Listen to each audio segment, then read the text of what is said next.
Hello friends, welcome to மக்கள் சேவை சால். இன்றைக்கி நம்ம ஒரு சூப்பரான இன்ஃபர்மேஷன் பற்றி தான் பார்க்க போகிறோம்.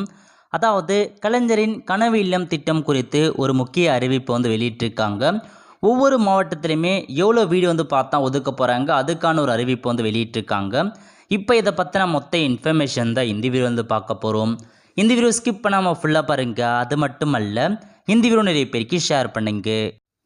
தமிழக அரசு சார்பில் கலைஞரின் கனவு இல்லம் அப்படின்ற ஒரு திட்டம் செயல்படுத்தப்படுற மாரி மானிய கோரிக்கையின் போது தெரிவிச்சிருந்தாங்க. இதுக்கான முக்கிய நோக்கம் என்னென்னா, 2030க்குள்ள தமிழகம் முழுவதும் குடிசையில்லா மாநிலமாக மாற்றணும் அப்படின்ற காரணத்துக்காக இந்த ஒரு திட்டத்தை பார்த்தா கொண்டு வந்திருக்காங்க.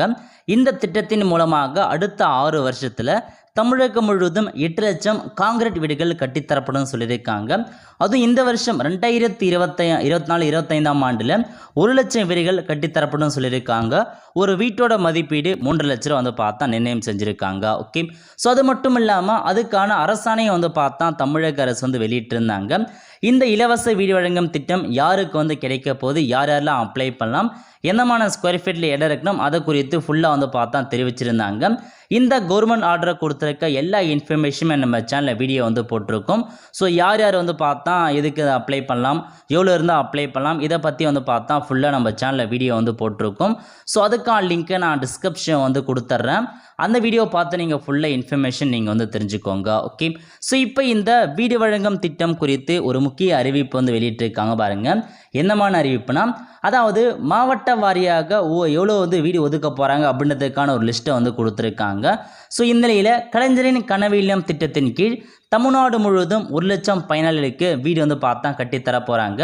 ஒவ்வொரு மாவட்டமாக எவ்வளோ வீடு கட்டித்தர போகிறோன்னா, கோயம்புத்தூரில் 511 வீடு, திண்டுக்கல்லில் 3588 வீடுகள், கன்னியாகுமரியில் 1435, கரூரில் 718, சிவகங்கையில் 667, தென்காசியில் 346, நீலகிரியில் 234, தேனியில் 363, தூத்துக்குடியில் பார்த்தா 1664, திருநெல்வேலியில் 509, திருப்பூரில் 1313, விருதுநகரில் 675, பெரம்பலூரில் 2017, ராணிப்பேட்டையில் 3073, நாமக்கல்லில் 4000, அரியலூர் பார்த்தா 4000, செங்கல்பட்டு 4000, கடலூர் பார்த்தா 3500, தருமபுரி, ஈரோடு, கள்ளக்குறிச்சி பார்த்தா உங்களுக்கு 4000 கொடுத்துருக்காங்க, காஞ்சிபுரம் 3000, கிருஷ்ணகிரியில் 4000 கொடுத்துருக்காங்க, மதுரையில் 3468, மயிலாடுதுறை 3000, நாகப்பட்டினம் 3000, புதுக்கோட்டை 3000, ஸோ ராமநாதபுரத்தில் 2419, சேலத்தில் 4000 வீடு, தஞ்சாவூரில் 3000, திருச்சிராப்பள்ளி, திருப்பத்தூர், திருவள்ளூர், திருவண்ணாமலை,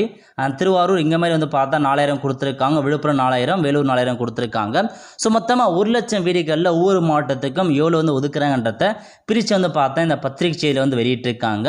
ஸோ தேர்தல் நடத்தியதின் காரணமாக இந்த திட்டம் பார்த்தா அமல்படுத்த தாமதமாக இருக்குது. இப்போதைக்கு எலெக்ஷன் டிசிஷன் பார்த்தா முடிஞ்சிருச்சு. விரைவில் அதுக்கான ப்ராசஸ் ஈடுபட போகிறாங்க.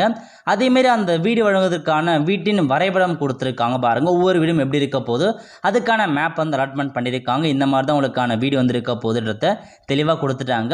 ஸோ இதுக்கப்புறம் எப்படி பார்த்தா செலெக்ஷன் பண்ணிட்டாங்கன்னா, உங்களுக்கு அந்த கிராம வாரியாக போயிட்டு ஒவ்வொரு வீட்லேயுமே எத்தனை கூரை வீடு இருக்கோ அதை பேஸ் பண்ணி தான் உங்களுக்கான வீடு வழங்க போகிறாங்க. இந்த இதுக்கு தகுதியான உங்கள் வீட்டில் கூரை வீடு இருக்குது, மீதி வீடு தவிர உங்களுக்கு கூரை வீடு இருக்குன்னா கண்டிப்பாக உங்களுக்கான வீடு கிடைக்குது, மற்றவங்களுக்கு கிடைக்காது. ஸோ எலிஜிபிலிட்டியை பொறுத்த வரைக்கும் ஒவ்வொரு கிராமத்துலேயும் பார்த்தோன்னா உங்களுக்கு சென்செக்ஸ் எடுத்து அதன் மூலமாக தான் வீடு ஒதுக்கீடு செய்ய போகிறாங்க. அதிகபட்சமாக இதுக்கு முன்னாடி நிறைய ஊரில் பார்த்தா சென்செக்ஸ் எடுத்துகிட்டு இருப்பாங்க. அதில் நிறைய லிஸ்ட்டு வந்திருக்கும். அந்த லிஸ்ட்டுக்கு தான் முதல்ல பார்த்தா வீடு கட்டி கொடுப்பாங்க. போக போக ஒவ்வொரு ஆண்டாக பார்த்தா புதிய நியூ வீடு பார்த்தா கண்டிப்பாக சேரும். ஸோ இந்த ஸ்கீம் பற்றி ஏதாச்சும் இன்ஃபர்மேஷன் தெரியும் போது நான் உங்களுக்கு ஷேர் பண்ணுறேன். அதுக்கு மறக்காம நீங்கள் நம்ம சேனலை சப்ஸ்கிரைப் பண்ணி வச்சுக்கோங்க. அப்போ தான் நம்ம போடக்கூடிய எல்லா அப்டேட்டுமே உங்களுக்கு சேரும். ஆல் ஃப்ரெண்ட்ஸ், கண்டிப்பாக இந்த வீடியோ லைக் பண்ணுங்கள். அது மட்டும் அல்ல, இந்த வீடியோ நிறைய பேருக்கு ஷேர் பண்ணுங்கள். அடுத்த ஒரு நிலையில் சந்திப்போம். நன்றி, வணக்கம்.